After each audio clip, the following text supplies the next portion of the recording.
Yo, what's up guys? I am new to YouTube.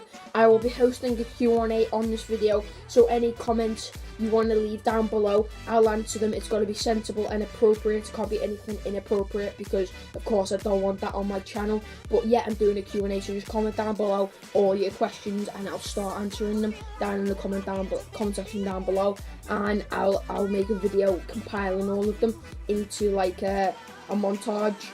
And yeah, so this is my first video, like a Q&A, and what the stuff I'll be doing on my channel is I will be doing a specific YouTube niche where I'll be helping YouTube creators like you grow on YouTube.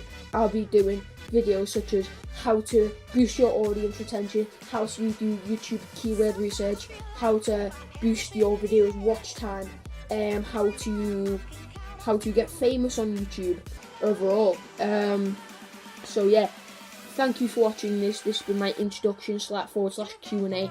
Comment down, don't forget to subscribe, like and all that. I'll see you in the next video. Peace out.